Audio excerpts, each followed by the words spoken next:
का report card में हूं आपके साथ अरुण शर्मा। हरियाणा सरकार को 2 साल पूरे हो चुके हैं और ऐसे में अब ये जानना बड़ा जरूरी है कि ये पहले 2 साल कितने खास रहे और विधानसभा क्षेत्र में जहां जहां से आपने जनप्रतिनिधियों को चुन करके भेजा था वो कितना काम करवा पाए और आज आपके विधानसभा के हाल कैसे हैं।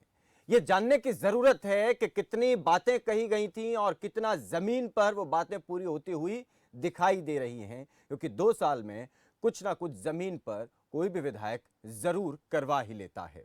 बाकी बचे 3 साल में कितना और काम है, क्या रोड मैप है और किस सोच के साथ आपके विधायक, आपके प्रतिनिधि आपके क्षेत्र को आगे बढ़ा करके ले जाएंगे और वो सोच क्या रहेगी, वो पूरा मैप, रूट मैप क्या रहेगा, पूरा ग्राउंड प्लान क्या रहेगा। इन्हीं तमाम सवालों के साथ आज विधायक का रिपोर्ट कार्ड में हम बात करेंगे जींद से विधायक कृष्णलाल मिड्ढा से और उनसे जानने की कोशिश करेंगे कि जब वो विधायक बने थे तो बड़े बड़े दिग्गजों को उन्होंने जींद उपचुनाव में पहले हराया था और पूरे तरीके से जींद विधानसभा जो है वो उपचुनाव में एक हॉट सीट बन गई थी और पूरे प्रदेश की नहीं बल्कि देश के भी तमाम दिग्गजों की नजर जींद पर टिक गई थी। वहां से कृष्णलाल मिड्ढा जीत कर निकले थे और एक इतिहास रच दिया था। उसके बाद बहुत सारी बातें यहां पर हुई और उन चुनावों के दौरान भी बहुत सारी बातें विकास को लेकर यहां पर हुई हैं। लेकिन आज जींद विधानसभा के क्षेत्र के हालात कैसे हैं ये जानने की कोशिश करेंगे। उससे पहले आप रिपोर्ट देखें, फिर बात करेंगे जींद के विधायक से।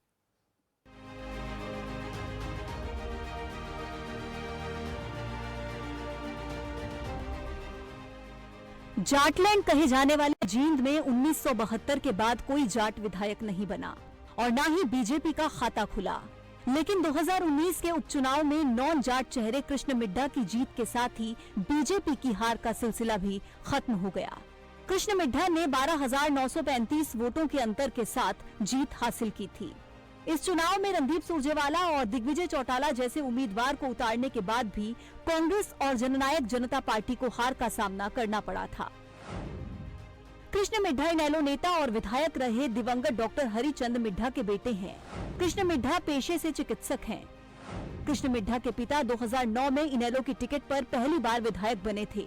2014 में भी डॉक्टर हरिचंद मिड्ढा ने बीजेपी प्रत्याशी को हराकर जीत हासिल की थी। डॉक्टर हरिचंद मिड्ढा के निधन के कारण ये सीट खाली हुई थी। बाद में कृष्ण मिड्ढा इनेलो छोड़ बीजेपी में शामिल हुए। बीजेपी के टिकट पर पहली बार कृष्ण मिड्ढा ने चुनाव लड़ा और जीत हासिल की। बीजेपी ने कृष्ण मिड्ढा पर भरोसा जताया और कृष्ण मिड्ढा उस भरोसे पर खरे भी उतरे। लेकिन जींद की जनता की समस्याएं क्या दूर हो पाई, सुनिए। अगर विकास कार्य होता, विकास कार्य में आती हैं सड़कें, सीवरेज, नालियाँ, लेकिन यहाँ तो सीवरेज की अर्थव्यवस्था बुरी है और सड़कें तो आप सोच भी नहीं सकते। भी बंदा अकेला तो निकल ही नहीं सकता वहाँ से, अगर निकलेगा तो गिरेगा जरूर। इतना बुरा हाल है ना, पूछो ना कुछ। जींद जिला काफ़ी टाइम से हरियाणा के पिछड़े ज़िलों में आता है और बीजेपी सरकार थी और बीजेपी का ही अपने जींद में विधायक है कृष्ण मिड्ढा। लेकिन जैसे जो सरकार के हिसाब से जींद को बेनिफिट होना चाहिए था वो धरातल पे कहीं दिखाई नहीं दे रहा है। लोगों का यह भी कहना है कि विधायक प्रयास कर रहे हैं लेकिन अभी कई समस्याओं का निदान होना बाकी है।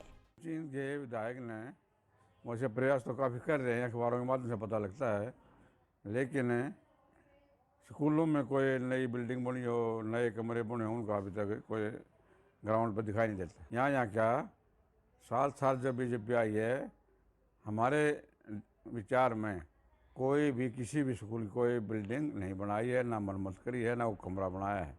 हालांकि लोगों का कहना है कि जितनी उम्मीद उन्होंने की थी उतना काम नहीं हुआ। ऐसे में मुद्दे कई हैं जिन पर हम सवाल करेंगे और उन सवालों का सीधा जवाब देंगे विधायक कृष्ण मिड्ढा।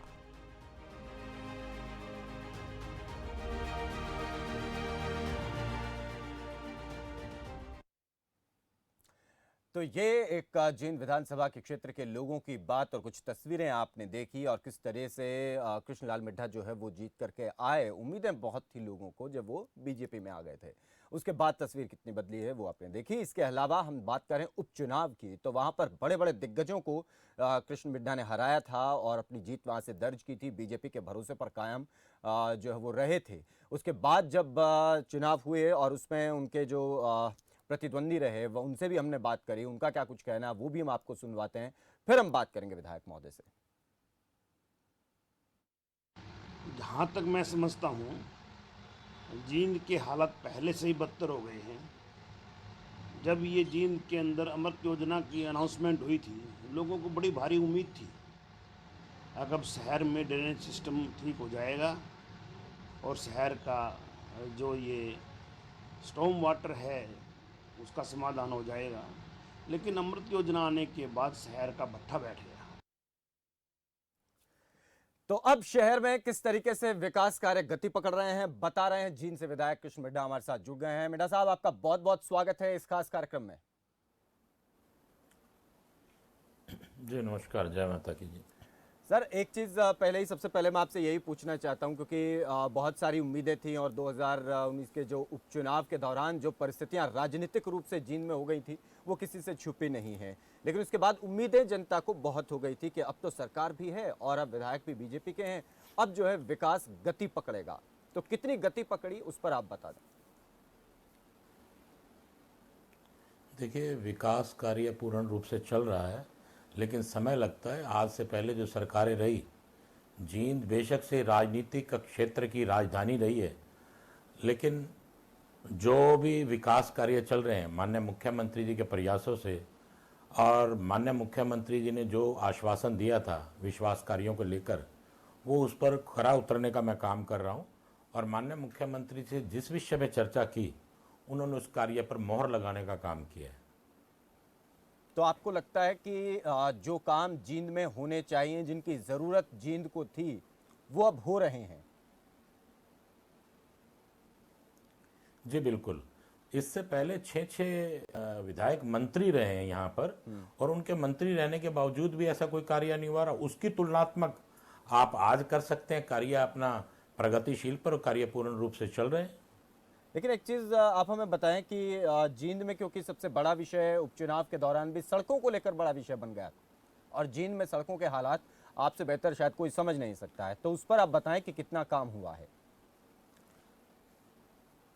देखिए, मैं ये कह रहा हूँ, जो अमृत योजना का कार्य है, हाँ। लगभग 80% कंप्लीट हो चुका है, और ये मानकर चलिए लगभग 28 से 30 फुट गहरा उसको खोदा जा रहा है। तो उसकी भराई में समय लगता है। हम लोग अगर कोई 4-5 फुट का अपना मकान भी बनाते हैं, तो उसकी नींव अगर हम 4-5 फुट की भरते हैं, तब भी उसे हमें 6 महीने के लिए छोड़ना पड़ता है, उसमें पानी डालना पड़ता है, तब जाके वो मजबूती मिट्टी पकड़ती है। और अगर हम उस पर बाद में अगर ऐसा नहीं करें, फर्श डाल दें, तो फर्श वगैरह जो पत्थर लगाया जाता है वो बैठ जाता है। लेकिन ऐसा एग्जाम्पल 30 फुट गहरा है, तो इसमें समय तो लगेगा। उसके एग्जाम्पल भी सामने आए कई जगह पर अमृत योजना की वजह से कोई भी कार्य अगर हम करते हैं, हाँ।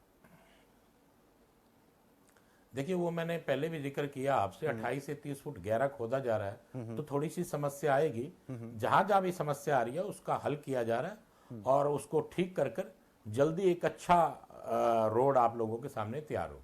अच्छा, अभी हम देख रहे थे पिछले ही दिनों आपने खुद एक बयान दिया था, आप मौके पर निकले थे और जींद में गड्ढों के हालात देखकर आपने खुद ये बात कही थी। अधिकारियों को आप कह रहे थे कि भाई आपसे अच्छा तो तालिबानी है कि वो कम से कम जिम्मेदारी तो ले लेते हैं किसी भी काम की, है ना। तो हमने कहीं ना कहीं उससे ये स्पष्ट होता है कि अधिकारियों के साथ तालमेल में कमी है, या अधिकारी सुन नहीं रहे हैं या हल्के में लेते हैं। नहीं, ऐसा बात नहीं है कि अधिकारी सुन नहीं रहे हैं, लेकिन अधिकारी तो आप जानते हैं सभी सरकारों में अधिकारी रहते हैं। हाँ। लेकिन मैं एक जींद का विधायक हूँ, जींद की जनता ने मुझे चुना है। चाहे मेरे पिताजी विपक्ष में रहे और मैं पक्ष में हूँ, तब भी हमारा एक कर्तव्य बनता है कि हम जींद की पब्लिक के लिए कार्य करें, चाहे हम सत्ता पक्ष में चाहे विपक्ष में। हाँ। सत्ता में रहने के बाद भी अब भी अगर कोई भी अधिकारी काम नहीं करता, तो उसके लिए मैं उसको कहने का काम करता हूं। और जो विषय मैंने कहा, आपने जो तालिबान वगैरह विषय उठाया, जो मैं गया और मैंने ये कहा, 4 डिपार्टमेंट के अधिकारी अपनी गलती ना मानकर एक दूसरे पर डाल रहे हैं, तब ये बात मैंने कही। कोई व्यक्ति तो अपनी जिम्मेवारी ले कि ये कमी हमारे डिपार्टमेंट की वजह से आई है, ताकि वो डिपार्टमेंट उसको बढ़िया ढंग से पूरा कर सके। तो कोई डिपार्टमेंट अगर अपनी जिम्मेवारी नहीं लेगा, तब मुझे कहना भी चाहिए। ठीक है, वो क्योंकि मैं जनता का सेवक हूं, तो मुझे जनता के पक्ष में बात करनी चाहिए। बिल्कुल, वो इस तरीके से ये दिखाता भी है कि आप किस तरीके से चीज़ों को लेकर एक्टिव हैं या संजीदा हैं, उनको समझ रहे हैं या महसूस कर रहे हैं जनता के उस तकलीफ को। लेकिन एक चीज़ मैं आप जानना चाह रहा हूँ, जब ये वाक़यात हुए, आप निकले फील्ड में, आपने देखा कि परिस्थितियाँ ख़राब हैं और जिम्मेदारी कोई अधिकारी ले नहीं रहा है, तो क्या उसके बाद कुछ बदलाव हुआ कि अधिकारी कुछ जिम्मेदारी ले रहे हैं या डिपार्टमेंट कहीं ना कहीं जिम्मेदारी फिक्स कर रहे हैं कि कहीं पर कोई गड़बड़ होगी तो जिम्मेदारी वहां फिक्स होगी और उसे तुरंत ठीक करवाया जाएगा? क्योंकि हमने देखा कि वो गड्ढे आज तक भी ठीक हुए नहीं हैं। नहीं, आप अगर रोहतक रोड को JD7 के इस कार्य को देखें, हाँ। रोहतक रोड पर कार्य चल रहा है, पूर्ण रूप से बढ़िया ढंग से उसका कार्य चल रहा है। JCB जो भी मशीनरीज का प्रयोग किया जा सकता है, उन मशीनरियों का प्रयोग किया जा रहा है। कल ही मैं रोहतक रोड पर आया हूँ, होकर आया हूँ, और JD7 पे उस गड्ढे को मूंद दिया गया है और जो भी कार्रवाई है वो सारी अच्छे ढंग से होगी। थोड़ी कमियां जरूर हैं, कोई भी बड़ा काम हम करते हैं तो कमियां जरूर आती हैं, लेकिन आप ये मान के चलिए उन कमियों को दुरुस्त कर कर जल्दी ठीक कर दिया जाएगा। अच्छा, क्या ये नहीं माना जा सकता मेडा साहब कि जैसे आपने भी बताया कि अधिकारी हैं, डिपार्टमेंट हैं, वो एक दूसरे पर जिम्मेदारी थोपते हैं, और ये न केवल जींद में है बल्कि हमने बहुत सारी जगहों पर ऐसा देखा कि क्योंकि PWD की बात हो या फिर और दूसरे डिपार्टमेंट्स की बात हो, तो वो आपस में जो है वो कहीं ना कहीं बचते दिखाई देते हैं। और यहाँ तो आपके सामने सीधा सीधा एग्जाम्पल भी आ गया। अब हमने रोहतक रोड बाईपास की जो आप बात कर रहे हैं वहाँ पर भी देखा कि सड़क जो है वो कई जगह से धंस गई, और जिसका आप जिक्र कर रहे हैं कि बहुत गहरे गड्ढे खोदे जा रहे हैं तो उसमें समय लगेगा। तो क्या ये जब प्लान किया गया था इन चीज़ों को तब ध्यान में नहीं रखा गया था कि पहले एक बार इसको पक्का होने दें ताकि सड़क कहीं बाद में धंस न जाए, कोई दुर्घटना भी हो सकती है, पैसे की बर्बादी तो है ही। कई बार क्या होता है कि वहाँ के लोगों की वजह से या कुछ एक राजनीतिक व्यक्ति अपना उल्लू सीधा करने के लिए ऐसे कार्यों के लिए प्रेशर देते हैं, जिसकी वजह से अधिकारियों को ये कार्य करना पड़ जाता है। और साथ में मैं तो ये कहूँगा कि हर एक व्यक्ति को आप जींद में देख सकते हैं, जब भी कोई कार्य चलता है तो उस जगह को उखाड़ना और ये सब करना तो चलता है। एक गली में भी हम अगर घर बनाते हैं तो सारी गली डिस्टर्ब होती है। मैं ये मानता हूँ कि इस समय थोड़ा डिस्टर्बेंस है, लेकिन पहले से सुधार है। जिस रोहतक रोड की बात चल रही है वो रोहतक रोड लगभग 2 महीने में बिल्कुल कंप्लीट हो जाएगी। और इसी प्रकार से JD7 पर भी कार्य प्रारंभ हो जाएगा। और आपका सफीदो रोड है, उसके लिए भी लगभग टेंडर, उसका प्रोजेक्ट पास हो चुका और जल्दी वो कार्य भी पूरा हो जाएगा। अच्छा, पशुओं की समस्या, आवारा पशुओं की समस्या है और गंदगी की, ये बहुत जगह पर अभी भी देखी जा रही है मेडा साहब। मैं आपकी इस बात से बिल्कुल सहमत हूँ। आवारा पशुओं की जो समस्या अकेली जींद की समस्या नहीं है, ये समस्या बहुत बड़ी समस्या और पूरे, मैं तो ये कहूँगा पूरे हरियाणा और उत्तर प्रदेश सबकी समस्या है। क्योंकि गांव में अगर जो आवारा पशु कह सकते हैं, जो ये ऐसे पशु रहते हैं, वो लोगों की फसल खराब करते हैं, वो शहर की तरफ उनकी रवानगी कर देते हैं। और कुछ ऐसा हल निकालना चाहिए ताकि इनकी आगे जनसंख्या ना बढ़े, जो आवारा पशु उनके लिए कुछ ऐसा, ये मेरी एक सोच है, ताकि आगे जनसंख्या ना बढ़े जिसकी वजह से दिक्कत का सामना ना करना पड़ सके।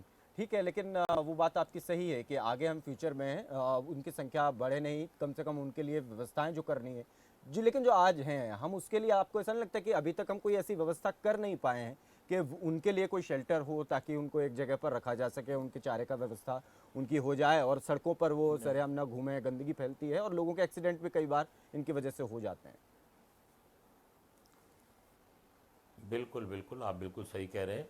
जींद में इस प्रकार से 2 नंदीशालाएं हैं और 5 एक गौशाला हैं जिनमें इनको शिफ्ट किया गया। फिर भी ये मानिए कि गांव से जो इधर जानवर आ जाते हैं तो उनकी थोड़ी सी दिक्कत रहती है, मैं इस बात को मान रहा हूँ। ठीक है, और एक चीज उसके लिए माननीय मुख्यमंत्री जी ने ये कहा कि अगर कोई भी गांव में, माननीय मुख्यमंत्री जी ने एक स्कीम निकाली है, अगर गांव में जगह दे दी जाती है, पंचायत जगह देती है, तो उसके लिए सरकार कुछ ना कुछ फंड भी पंचायत को देगी। और जो उसको बनाने के लिए, गौशाला बनाने के लिए जो वो रहेगा, उसमें भी सरकार पूर्ण रूप से पैसा देने का काम करेगी ताकि गांव के ही जो पशु हैं वो गांव में ही रह जाए और उनकी सेवा भी हो सके। ठीक है, अब स्वास्थ्य की अगर बात करें तो सिविल अस्पताल में डॉक्टर्स की कमी, ये भी एक बड़ा इशू है सर। आपकी बात ये भी मैं बिल्कुल सहमत हूँ, लेकिन माननीय विज साहब ने अभी पीछे ये कहा कि जितने भी लोग पास आउट करेंगे, MBBS क्लियर करेंगे, उनको अपने स्टार्टिंग के 3 साल गांव और शहर में देना पड़ेगा, उसके बाद ही वो अपना प्राइवेट हॉस्पिटल कर सकते हैं। और इसके लिए तो अभी आप देख ही रहे हैं कि जो कोरोना काल आया उसमें पूरी टीमों ने मिलकर काम किया और हरियाणा ने, मैं ये कहूँगा माननीय मुख्यमंत्री जी की जो सोच थी उसके अनुसार हम बड़ी ही आसानी से उस कोरोना काल को हराकर बाहर निकले। नहीं वो ठीक है सर, वहाँ तो हमने देखा कि हम किस तरीके से क्योंकि ओवरलोड कहीं ना कहीं अस्पताल भी हो गए थे, जितने मरीजों के लिए हमारे पास जगह थी, बेड्स थे, वो उससे बहुत ज़्यादा बड़ी संख्या में वो आ गए। क्योंकि आप खुद इस पेशे से जुड़े हुए हैं, इसीलिए मैं आपसे जानना चाह रहा हूँ सर, क्योंकि जींद की जनसंख्या को देख करके सिविल अस्पताल के लोड पर हम देखें, उसके रेशो को देखें, तो क्या वो सफिशिएंट है? नहीं, कोरोना में तो आप ये मान के चलिए जहां से भी पेशेंट आया, जींद ने तो दिल्ली के पेशेंटों को भी रखने का काम किया। अब जो दिल्ली से पेशेंट आए उनको भी जींद के हॉस्पिटल ने रखने का काम किया। लेकिन व्यवस्था अगर जींद की होती, बाहर से अगर पेशेंट ना आते तो वो सफिशिएंट था। फिर भी मैं पूरी टीम को बधाई दूंगा और माननीय मुख्यमंत्री जी का और विज साहब का आभार व्यक्त करूंगा कि ऑक्सीजन का जो उन्होंने बेड़ा उठाया और पूर्ण रूप से ऑक्सीजन को पूरा करने का भी काम किया। नहीं, ये तो अच्छी बात है सर। हमने देखा इसमें प्रयास में कहीं कोई कमी नजर आई नहीं, और हम ये भी पॉजिटिव एटीट्यूड भी देख रहे थे पूरे कोरोना काल के दौरान, खासतौर पर सेकंड वेव के दौरान, कि इसमें ना सरकार की तरफ से, ना डॉक्टर्स की तरफ से, और ना ही किसी भी हेल्थ वर्कर की तरफ से हमने ये नहीं देखा कि भाई वो हार मानते दिख रहे हो। वो पूरी पॉजिटिविटी से काम कर रहे थे, आप तमाम लोग लगे हुए थे। लेकिन अभी मैं कोविड के इतर अगर बात करूं, क्योंकि डेंगू है, वायरल फीवर है, वो इन दिनों बहुत फैल रहा है, तो इन परिस्थितियों में जो हमारे सिविल हॉस्पिटल के डॉक्टर्स हैं, हेल्थ वर्कर्स हैं, या जितनी हमारे पास सुविधाएं हैं, क्या वो सफिशिएंट हैं अगर पॉपुलेशन के रेशो में उसे देखा जाए तो? नहीं, कुछ कम है। माननीय विज साहब से भी बात हुई है अभी हाल में ही, आई स्पेशलिस्ट और वो जींद में आए भी हैं, सर्जन भी, और इसी प्रकार से और डॉक्टर्स भी जैसे होंगे उनकी कमी को भी पूरा किया जाएगा। और विशेष तौर पे मैं आपको एक और बात बताना चाहूंगा, 200 बेड का मेडिकल कॉलेज, इसी को ही 200 बेड का बनाया गया था। और एक मेडिकल कॉलेज भी जींद में हैबतपुर में बनाया जा रहा है। तो वो काम कर रहा है 200 बेड का जो आप कह रहे हैं कि बना दिया गया है, वो अब वर्किंग कंडीशन में है? जी जी जी जी। लेकिन डॉक्टर्स तो नहीं बढ़े हैं ना? जी जी, बिल्कुल बिल्कुल। मैं डॉक्टर्स की तो मैंने अभी कहा है, हाल ही में 2 डॉक्टर्स आए हैं। और भी डॉक्टरों की जो कमी है कैसे न कैसे उस कमी को भी पूरा किया जाएगा। और जो मैंने आपको जिक्र किया कि मेडिकल कॉलेज का भी निर्माण भी जींद में हैबतपुर गांव में हो रहा है। ठीक है, अब सर एजुकेशन पे आते हैं। हालांकि यूनिवर्सिटी जो है जींद में काम कर रही है, अच्छा उसका एक नाम भी हो रहा है, वहाँ के स्टूडेंट्स जो हैं वो अलग अलग जगहों पर जाकर अपनी प्रेजेंटेशन अच्छी कर रहे हैं, मतलब जींद के यूनिवर्सिटी जो है वो एक अच्छी और सही दिशा में आगे बढ़ रही है। लेकिन सरकारी स्कूल्स की मैं बात करूँ तो वहाँ की बिल्डिंग्स जो हैं आज भी मरम्मत की इंतज़ार में हैं, वो परिस्थिति, उस पर आप बताएं सर। देखिए, उनको मरम्मत कर माननीय मुख्यमंत्री जी ने और शिक्षा मंत्री ने एक प्रोजेक्ट तैयार किया है कि मॉडल संस्कृत स्कूलों में इनको तब्दील किया जाएगा। और उन स्कूलों की बिल्डिंग को अच्छे ढंग से जिनके सुधार होना है, जिन बिल्डिंग्स में उनको सुधार किया जाएगा और रेनोवेट किया जाएगा। और जितनी बिल्डिंग्स, कोई नया स्कूल बनाया जाएगा तो नेचुरल कि एक नए ढंग से बनेगा। और एक ये भी आप देख रहे हैं कि शिक्षा को लेकर हरियाणा में काफ़ी अच्छे सुधार हैं और बच्चे काफ़ी तेज़ी से अपनी शिक्षा को ग्रहण भी करें। लेकिन इस कोरोना काल के चलते थोड़ी बहुत दिक्कत आई है, लेकिन उस दिक्कत से तो अब निकल ही चुके हैं। अच्छा सर, अभी एक कमेटी की भी विजिट हुई, जो विधानसभा की तरफ से विधायकों की कमेटी थी जींद के तमाम विकास कार्यों को लेकर, तो कमेटी ने क्या पाया, क्या रिकमेंडेशंस रहीं, और अपनी रिपोर्ट में उन्होंने किस तरीके की चीज़ें नोट करी, इसके बारे में कुछ बता सकें आप? देखिए, जो कमी आई थी मैं आपको पहले बताया कि मैं जींद की जनता का सेवक हूँ। वो जो विधानसभा कमेटी आई थी उसको मैं ही लेकर आया था, मैंने ही माननीय विधानसभा अध्यक्ष से निवेदन किया और उसके बाद उस कमेटी को लेकर जींद आया, जिसमें रोहतक रोड, सफीदो रोड और मेडिकल कॉलेज में और इन सब जगहों को उनको दिखाया। लगभग 20 टॉपिक ऐसे थे जिन पे चर्चा भी और जिन स्थानों पर जाना पड़ा और वहाँ की कमियों को भी देखा गया। उन कमियों को देखकर हमने अपनी जो रिकॉर्ड था, हमने अपना जो हम लोगों ने वो बनाई थी, हमने अपना अध्यक्ष जी के सामने पेश करने का काम किया। और जल्दी उस रिपोर्ट के ऊपर अभी फैसला होगा। जो भी इसमें मतलब कि अधिकारी दोषी पाए जाएंगे उनके खिलाफ कार्रवाई होगी। तो वहां पर भी वही मसला था कि एक अधिकारी एक डिपार्टमेंट दूसरे डिपार्टमेंट पे अपनी बात को डाल रहा है। बेसिकली अधिकारियों के साथ, सिस्टम के साथ जो है वो कोऑर्डिनेशन की कमी, इसको कहा जा सकता है क्या मेडा साहब? देखिए, डिपार्टमेंट एक कार्य है, उसमें दो दो तीन तीन डिपार्टमेंटों की भूमिका रहती है। हाँ। लेकिन वो लोग आपस में ही कोऑर्डिनेशन नहीं कर पाते, जिसकी वजह से इस दिक्कत का सामना आ रहा है। चलिए ठीक है सर, इसमें मैं आगे बढ़ूं और कुछ इसमें बात करते हैं राज्य के स्तर पर, क्योंकि विकास कार्यों को लेकर आपने तमाम बातें कही हैं। जहां कमी है आप उन्हें स्वीकार कर रहे हैं, जहां काम बेहतर हो रहा है वो भी आपने बताया। अब देखिए, प्रदेश में जिस तरीके से हमने देखा कि विधानसभा में भी तमाम मुद्दे उठे, या चाहे पेपर लीक का मामला हो या फिर भूमि अधिग्रहण कानूनों में संशोधन की बात हो, किसान आंदोलन को लेकर बात हो। और किसान आंदोलन से ही मैं शुरू करूं तो पंजाब के मुख्यमंत्री कहते हैं कि किसानों को जो भी करना है वो हरियाणा और दिल्ली में करें, पंजाब में ना करें। इस पर गृहमंत्री भी कहते हैं कि भाई ये इसका मतलब तो ये है कि उनकी तरफ से ही पूरा का पूरा काम हो रहा है, किसानों को उकसाया जा रहा है। इस पर आप क्या सोचते हैं और क्या आपका स्टैंड है? बिल्कुल, मैं आपकी इस बात से और मंत्री जी की बात से, मुख्यमंत्री जी की भी बात से भी सहमत हूं कि उन्होंने जो बात कही कि पंजाब के मुख्यमंत्री किसानों को भड़काने का काम कर रहे हैं। वो आज से नहीं, जब से ये आंदोलन खड़ा हुआ है तब से इन लोगों को भड़काने का काम माननीय मुख्यमंत्री, जो पंजाब के मुख्यमंत्री है, वो कर रहे हैं। और उन्हें किसानों को अनेक प्रकार की सुविधाएं भी दी जा रही हैं कि वो किसी न किसी प्रकार से हरियाणा में जाकर किसी प्रकार का दंगा फसाद करें और इस प्रकार से करें। मैं इस बात के लिए सहमत नहीं हूं कि पंजाब के मुख्यमंत्री कहीं भड़काने का काम करें। बिल्कुल सही। तो जो मुख्यमंत्री कह रहे हैं या गृहमंत्री कह रहे हैं वो सही कह रहे हैं कि ये सारा का सारा जो है वो पंजाब की तरफ से ही बिल्कुल किया जा रहा है। शुरुआत भी इसकी पंजाब ने ही की है। हाँ, इस आंदोलन की शुरुआत पंजाब ने ही की है। हाँ। और पंजाब तो अब पीछे हटता जा रहा है। जिस प्रकार से पंजाब के मुख्यमंत्री ने कहा कि ये आंदोलन हरियाणा और दिल्ली में होना चाहिए, वो अपना पल्ला झाड़कर हरियाणा के भोले भाले किसानों को बहकाने का काम कर रहे हैं। ठीक है सर, आगे बढ़ें तो पेपर लीक का मामला, क्या इसे सिस्टम का फेल्योर माना जाए अगर इस तरीके की घटना होती है, वो भी हमारे पुलिस डिपार्टमेंट के जो सिपाही भर्ती किए जाने हैं उनके परीक्षा में? देखिए, मैं इस बात से सहमत हूँ कि कहीं ना कहीं तो चूक हुई है, किसी न किसी अधिकारी ने चूक की है। लेकिन माननीय मुख्यमंत्री जी ने विधानसभा में सत्र में भी ये कहा था कि हम इसके लिए उचित कार्रवाई करेंगे और इसके तार J&K तक पाए गए हैं और जैसे जैसे जो भी दोषी मिलेंगे उनके खिलाफ सख्त कार्रवाई होगी ताकि ऐसी घटना दोबारा घटित ना हो। गृहमंत्री खुद सीबीआई जांच की मांग कर रहे थे, लेकिन विपक्ष ने भी उनकी बात को आगे बढ़ाया, लेकिन सरकार की तरफ से मानी नहीं गई।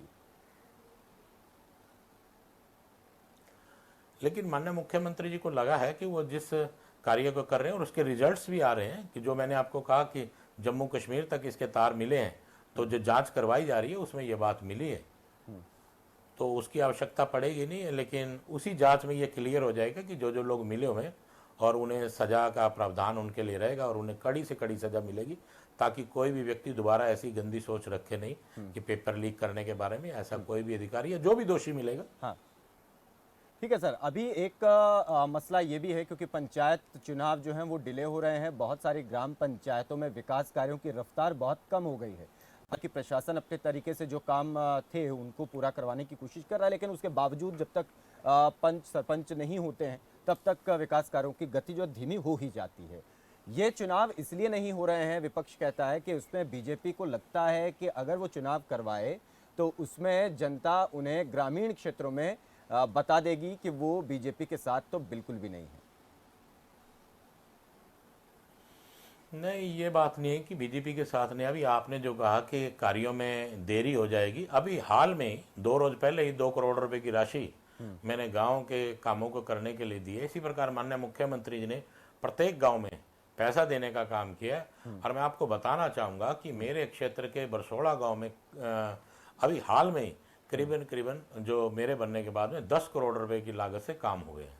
और इसी प्रकार से जाजवान गांव में भी कार्य हुए, क्योंकि मेरे पिताजी जब विपक्ष में रहे तब भी भारतीय जनता पार्टी की सरकार थी। तो टोटल मिलाकर अगर हम कहें तो बरसोड़ा गांव के अंदर लगभग 15 करोड़ के काम हुए और जाजवान में लगभग 8-9 करोड़ रुपए के काम हुए। इसी प्रकार से प्रत्येक गांव में, मेरी कॉन्स्टिट्यूंसी के प्रत्येक गांव में करोड़ रुपए से कम, मेरे ख्याल कोई गांव ऐसा होगा जिसमें 1 करोड़ रुपए से कम लागत से कोई कार्य हुआ हो।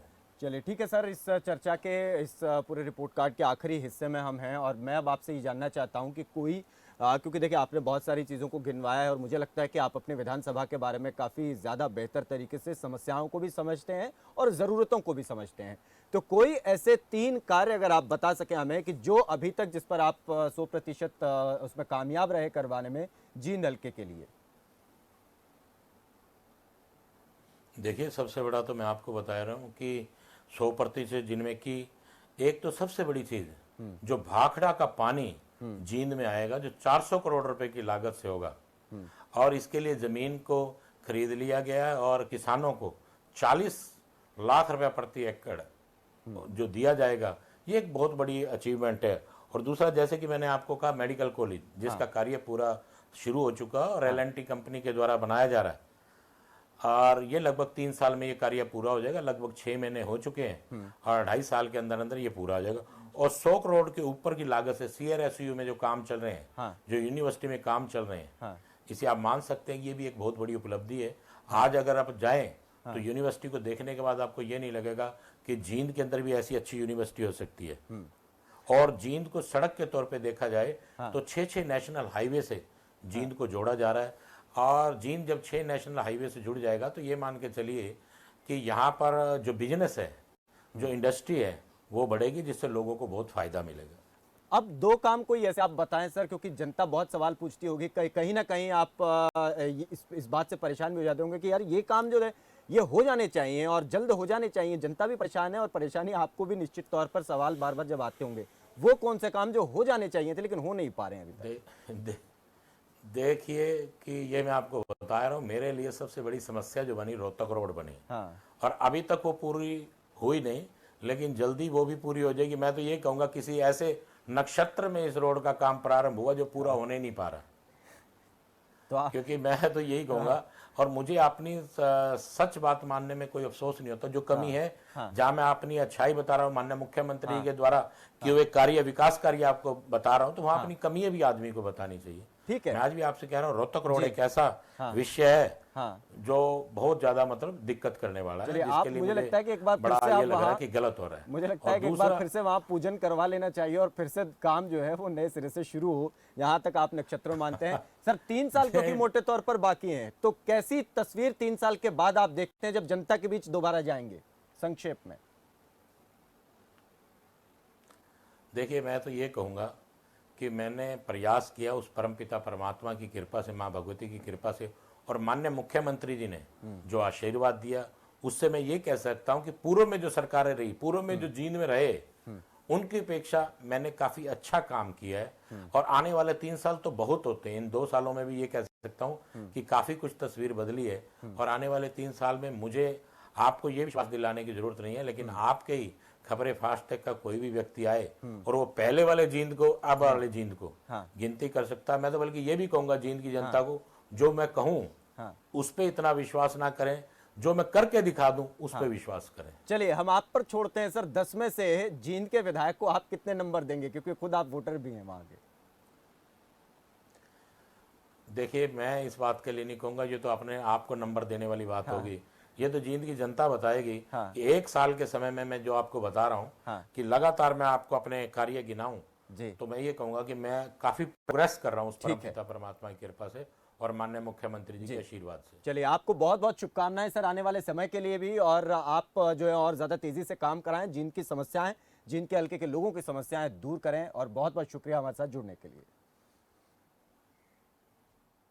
चलिए, तो जींद के विधायक डॉक्टर मिडा हमारे साथ जुड़े थे और अपने तमाम पूरे रिपोर्ट कार्ड, अपने कार्यकाल के, क्योंकि अभी 2 साल मोटे तौर पर पूरे हो गए हैं इस विधानसभा के, और कितने काम करवा पाए, कितने आने वाले समय में बाकी हैं। सबसे बड़ी समस्या जो है सड़कों की अभी भी बनी हुई है। विधायक साहब इस बात को मान रहे हैं और इसमें जल्द काम होगा, इस बात का आश्वासन भी दे रहे हैं। अमृत योजना, जो पानी के निकासी के लिए जो पाइपलाइन डाली जा रही हैं, वो काफ़ी गहराई में उसके पाइप डाले जा रहे हैं, उसी की वजह से सड़कें कहीं ना कहीं धंस रही हैं, कहीं ना कहीं जो है सड़कें अभी बनी नहीं हैं, जिसकी वजह से थोड़ा सा एक डिस्टर्बेंस जो है पूरे के पूरे विधानसभा हल्के में या पूरे शहर में बनी हुई है। उससे जल्द राहत मिलेगी, ऐसी उम्मीद है, ऐसा आश्वासन विधायक साहब का है। देखते हैं आने वाले 3 साल में कितना और वो काम कर पाते हैं और क्या जींद की सड़कों की हालत सुधर जाएगी और क्या जींद के हलके में वो और बेहतर काम कर पाएंगे? जब 3 साल के बाद फिर से आपके बीच आएंगे तो फिर आप भी सवाल पूछिएगा और हम भी पूरी नज़र बनाए रहेंगे। फिलहाल दीजिए इजाज़त, नमस्कार।